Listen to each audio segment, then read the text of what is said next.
Hello everybody and welcome back to another video. The Canadiens get a 7-5 win in Carolina for the first time since 2016, I think, so 9-10 years ago at this point. That's the last time that we got a win in Carolina. We do so again today, and it's another bit of a roller coaster game for the Canadiens who go, kind of up and down throughout this game as it progresses, but we come out on top. We get another big 2 points, and as I've kind of been saying throughout this entire, stretch of the last month or so, this Atlantic Division is not getting any more spread out, getting any easier at all, especially considering the fact that Buffalo has now won 10 games in a row. It is not getting any easier for the Canadiens to stay in the position that they're currently in.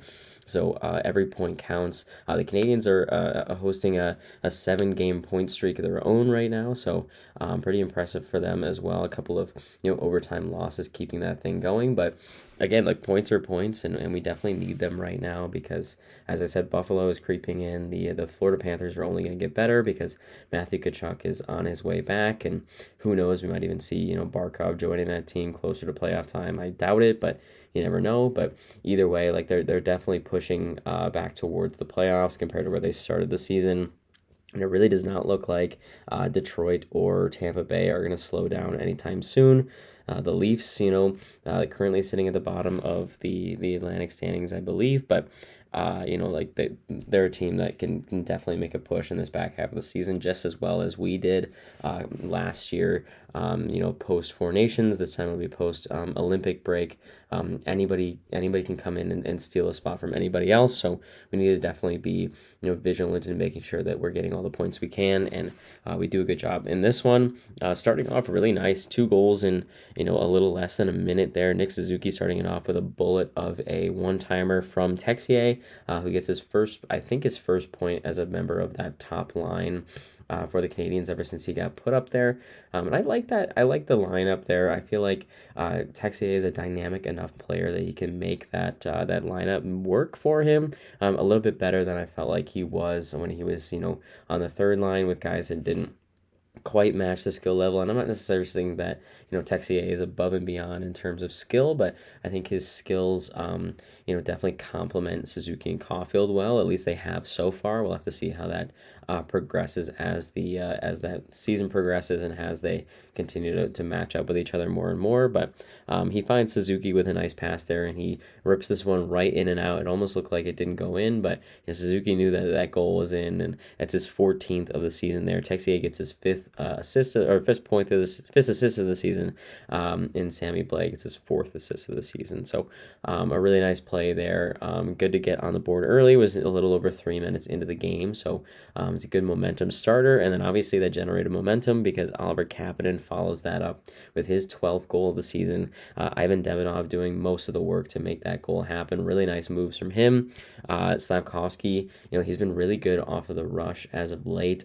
He finds a way to get into the zone and make a nice backhand, behind the back pass that finds Demidov, and he does a really slick toe drag move to get around a defenseman, and then kind of just slides it right underneath the stick of another defenseman on kind of a pseudo 2-on-1, and Kapanen makes no mistake on the wide open net there. So again, that's 12th goal of the season there. He's been really impressive. I didn't necessarily doubt him coming into the season. I felt like he was going to be, an important piece for us, but having 12 goals at this point in the season is really impressive for him. I think he's definitely, feeding off of the fact that he's matching up with Demidov. Those guys have had some really dynamic chemistry. Obviously, Slavkovsky is really a driver in that chemistry as well. But so again, all 3 of those guys are getting points on this one. But Kapanen specifically, I've been really impressed with the way that he's been playing. Demidov gets his 24th assist of the season, and Slavkovsky his 16th assist of the season. So both of those guys racking up points as well. Demidov creating a little bit of separation at the top of the rookie scoring leaderboard. So that's also pretty exciting to see. Obviously, it looks like Matthew Schaefer is kind of mellowing out a little bit. He did just score today as well on the power play. I think he got his 10th goal of the season there, but It does kind of look like Demidov is moving up the chain a little bit more than as it was earlier, and I think that's partially due to the fact that he's getting more consistent power play time and he's not getting benched as much as he was. I really don't like it's the Rottenberg thing all over again, but now that I think he's getting more consistent time and he's found a consistent line group with Safkovsky and Kapanen, he's really starting to shine a little bit. So really good to see from there. And obviously Safkovsky, we'll talk about him more as this video goes along here. But he's been super impressive. Arguably our best player, either him or Lane Hutson as our best player on the ice. And it's really starting to show, and it's really like good to see the fact that he's not only playing well, but he's also getting the points to show for it, which is something that he wasn't always getting. So good goals there, but then obviously an avalanche comes our way in the form of 4 goals unanswered for the Carolina Hurricanes, some of which off of power play. Although it's just bad defensive effort there. Obviously, we're missing Mike Matheson, which is really unfortunate. Hopefully, he's not out too long term. It's kind of a weird situation as well because he was supposed to play today. Even Elliot Friedman was reporting earlier in the day that Matheson was going to play in this game, and it ended up being that he didn't play. He got swapped out last minute. I wonder if that's for concussion protocol or just not being able to clear protocol in time or something like that. I feel like that's the only logical solution in my mind for why he would get pulled from the lineup last minute. Yeah, hopefully, regardless of what it is, hopefully he's not out too long. Obviously, it's tough to not have him in the lineup for a game against a really solid opponent in the Carolina Hurricanes, who are one of the best teams in the league right now. But either way, it did definitely expose us a little bit with everybody else having to play a little bit more time against some of the top players of the Carolina Hurricanes. And once they scored 1 goal, it's the same thing as what we kind of been talking about in a lot of games this season with how young this group is and how susceptible they are to momentum swings. And it really felt like the ice really tilted away from us in the first period, going into the second period with 4 unanswered goals. And to be fair, I mean, all pretty solid goals. It's not like Dobesh can do a whole lot on a lot of these goals. It's just defensive lapses, and we're giving the puck up to guys like Sebastian Aho and Svechnikov and Ehlers, all very capable offensive players there. That it's tough to blame goaltenders or whatever. It's just it's a whole group lack of ability to defend, and I think in general just a lack of ability to tilt the ice back in our favor, at least for that time, because as we go into the second period, it seems like we were able to kind of tilt the ice back in our favor a little bit, because Sammy Blais is able to score his first not his first goal, but he scores to make it 4-3. It's his 3rd goal of the season overall. I think his 2nd with the Montreal Canadiens. I think he got 1 with Toronto at one point this season. I could be wrong about that, but either way, he gets his 3rd of the season there, and it's a nice, slick little move. Lane Hutson finds him, gets his 34th assist of the season. Those numbers are just insane for Hutson right now, and Brendan Gallagher gets on the board with his 11th assist of the season. But yeah, nice little play from Blade to just kind of tuck it upstairs off of a nice feed from Hutson, and that is a big goal. I think obviously when you win 7-5, you're not going to look at the 3rd goal and be like that's the big backbreaker, but at the same time I feel like all we need is just one thing to kind of tilt the ice back in our favor a little bit. And as soon as that goal was scored, I felt like we really were able to regain the momentum, get back to playing our way a little bit.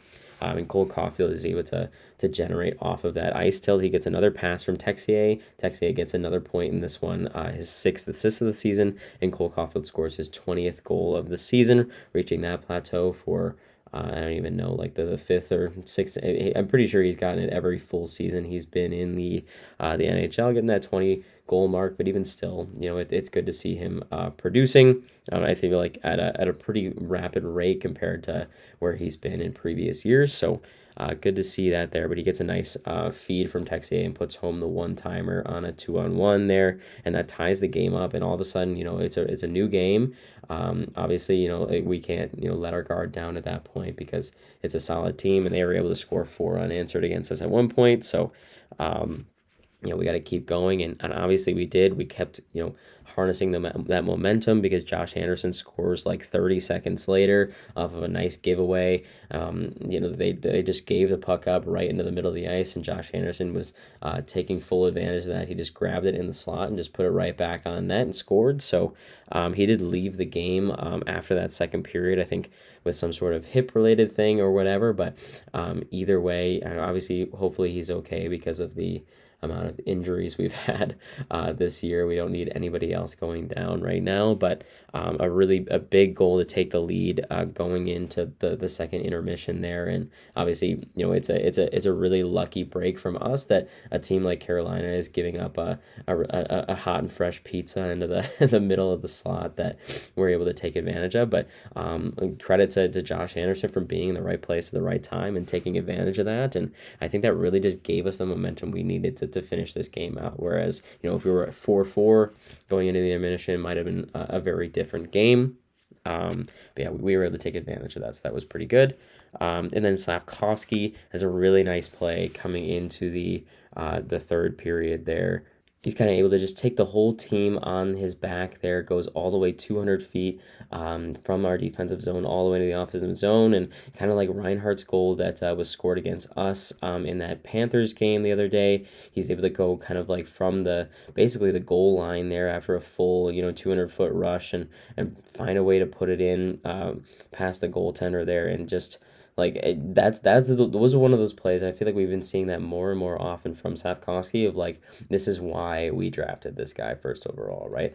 Like, we haven't seen a lot of that. I feel like a Slavkovsky from even a year ago wouldn't be pulling off those kind of plays as he is right now, but he just put the team on his back. He went 200 feet down the ice, and he didn't look like Bambi while he was doing it, like he might have in previous years, especially when his career started. So he's absolutely playing the best hockey of his NHL career, his very young NHL career right now. So it's really exciting to see, and it's a big goal too, and it gives us some much needed insurance there. It puts us up 6-4.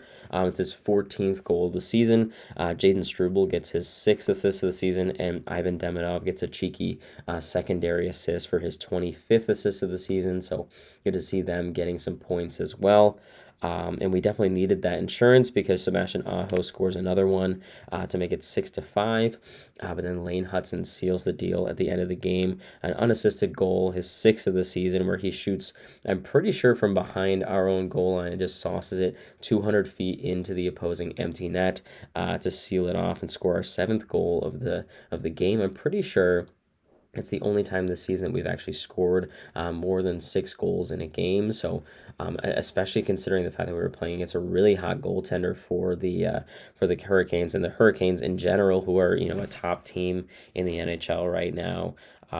Looking at league standings, they are certainly 6th in the league with coming into that game there. So definitely a big deal to put up those numbers against a team like that. And we that's something that we just gotta, a lot of times we've been talking about games that really haven't gone our way, about putting that on the bulletin board and being like, this is something we got to look back at and remember and learn from, and that kind of stuff. This is a game that we can put on the other side of that and be like, this is a game that we want to replicate, like putting 7 goals in against one of the top teams in the NHL, like the top 5 team, top 6 team, whatever, in the NHL. So this is something that we definitely want to remember, emulate, that kind of stuff. And obviously you don't want to put yourself in a position where you're down 4-2 after going up 2-0. You don't want to let in 4 unanswered goals in any game. But I think that also just speaks to the the resilience that this group has showed in general. Just